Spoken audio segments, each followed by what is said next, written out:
Welcome to the Change Mapping tutorial. The Change Mapping was created to give land managers, transportation planners, conservation groups, and the general public a way to visualize New Jersey's habitat connectivity puzzle and your place within it. This tutorial walks you through the Change Mapping tools, showing you how to navigate the map's layers and features so you can identify the best places to support habitat connectivity. As we go through this tutorial, we'll be using the basic navigation and visualization tools. Check out the user guides through these links for more details on those icons. You can find an area of interest several ways. First, just scroll around.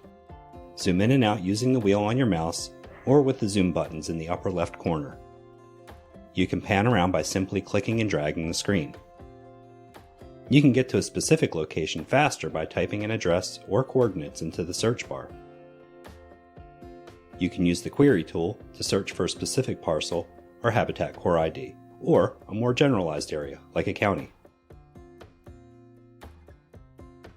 Go back to a scale or area you were just looking at using the previous extent button, or reset the map view to its original scale using the home button.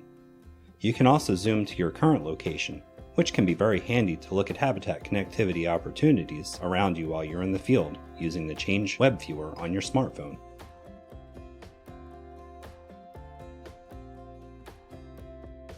Now let's check out the change mapping layers. You can follow along with the description of these layers in the About pane as we discuss them. In the layers list, you will see two change layers, one with separated layer components and one labeled Quick Draw. The Quick Draw layer, as its name suggests, loads quickly on your screen because all of the change layers are grouped together. The separated change layer, while slow to load, gives you the opportunity to view each component of change mapping on its own. But most of the time you'll want to just turn off the separate layers and use the Quick Draw version. Notice that the Change Quick Draw layer is grayed out at this map scale. Certain layers only become visible when you zoom in on the map, which we'll do now. And the Quick Draw layer appears. To view the changed layers in context, you can select one of the imagery layers from the layer list, or choose from one of the available base maps. You can adjust the transparency of the changed layers and the other layers if you'd like to make them more or less see-through. Just click the ellipses and then transparency. Let's slide the bar up to 25% so we can see more of the base map beneath.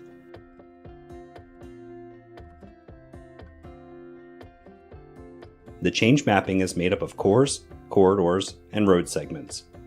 Cores are large tracts of intact wildlife habitat. Click on one and you'll get a pop-up with information about that particular feature, including its ID number and acreage. Change corridors are smaller habitats that connect the larger cores in the most efficient way.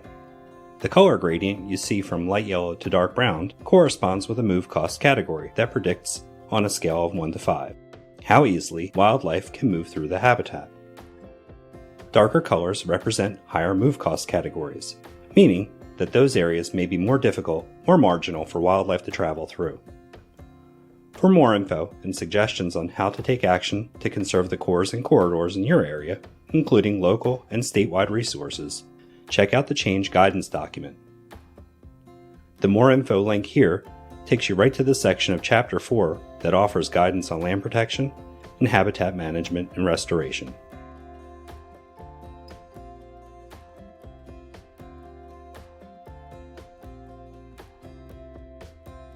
The change road segments are sections of road within cores and corridors that don't have urbanized area on either side.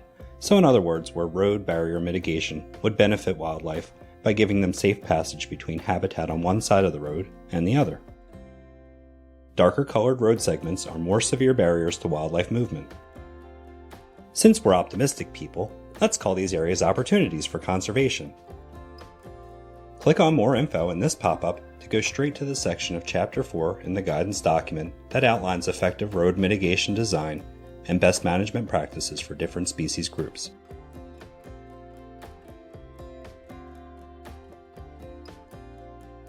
final component to the change mapping layers is the stepping stones. These are smaller areas of intact habitat within corridors that can serve as refuges for wildlife moving through or as live-in habitat for smaller, less mobile species. When all other factors are equal, you might prioritize a corridor with stepping stones over one without.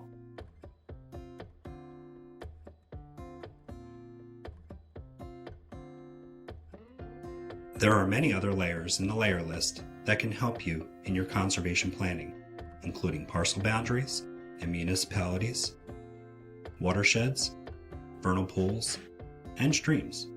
You can also add your own geographical data to the map from online sources or from a file on your own computer. Some other important layers that might come in handy are the North Atlantic Aquatic Connectivity Collaborative Culvert Inventory, or NAC, the Road Wildlife Mitigation Projects, and the Preserved Lands layers. Here we've turned on the NAC Culvert Inventory for aquatic wildlife passage. There is also a similar layer for terrestrial wildlife passage.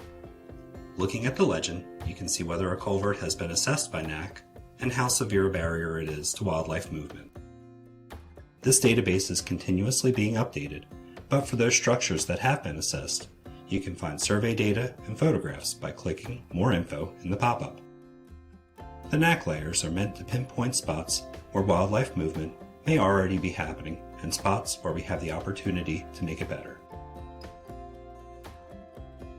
The Road Wildlife Mitigation Projects layer shows road passage projects for wildlife that are planned or already constructed and in the ground. This database is also being regularly updated. For each project, click on the links in the attachments to see photos and additional information. While viewing this layer, keep in mind that not all constructed projects have been evaluated for effectiveness, and not all were designed following CHANJ best practices for wildlife passage systems. Again, you can find those best practices in Chapter 4 of the CHANJ guidance document. Click on any CHANJ road segment to skip right to it. There are a few preserved lands layers that may help you in your planning too. These layers show areas in New Jersey that are protected through local, state, federal, and private land trust ownership. We've also created layers showing those protected lands that have the most potential as wildlife habitat now and in the future. Unlike the preserved lands layers, these terrestrial wildlife habitat preserved lands filter out areas like ball fields that are not suitable for wildlife habitat.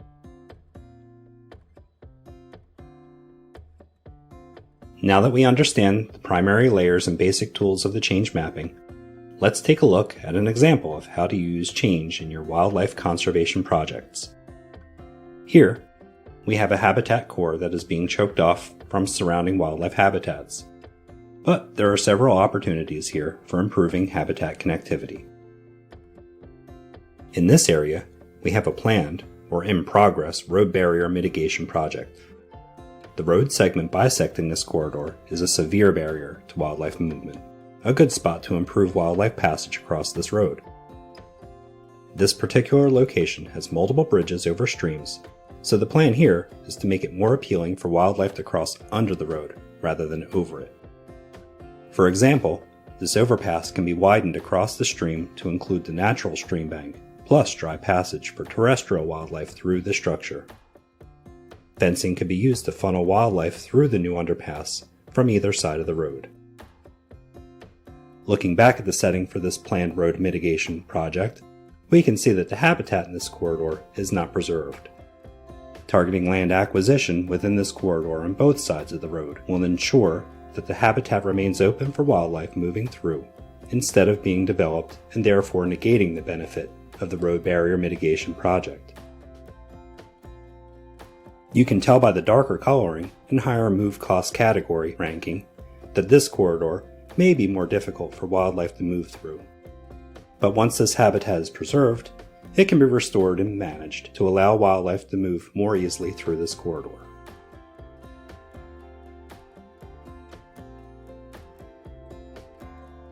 In this area, we can see some heavy development surrounding thin strips of corridor. Although pieces of these corridors are preserved, focusing on protecting the remaining forest and farmlands connecting the core wildlife habitats is essential for maintaining paths for wildlife movement. Once these areas are preserved, they can be managed to provide optimal habitat for wildlife to live in and move through. There are also severe road barriers through these corridors that will need to be addressed in order for wildlife to move safely through these corridors. When you have a map view that you'd like to save or share with others, you can print your map to one of several file types. The Share tool lets you copy and share a link that will bring viewers to the same location and scale as your current map, or to copy and embed code to use in your organization's website. Under Link Options, you can choose how you want your map displayed when people follow your link. For example, you can add a labeled marker on your map to note an important point. And you can have your active layers turn on automatically when viewers follow your link. Now that you're acquainted with the CHANJ mapping products, you are ready to incorporate wildlife habitat connectivity into your organization's goal and decision making. It's never too early to start. Remember to visit the CHANJ website to find our full guidance document and various other resources to guide and support your connectivity efforts. There, you can also join our email list to get updates on CHANJ-related news. For more help with the CHANJ mapping tool, take a look at the user guides. And of course, feel free to contact the CHANJ team with any questions. The actions we take now will determine what New Jersey's final landscape looks like and how much room is left for wildlife to roam. Thank you for being part of the CHANJ.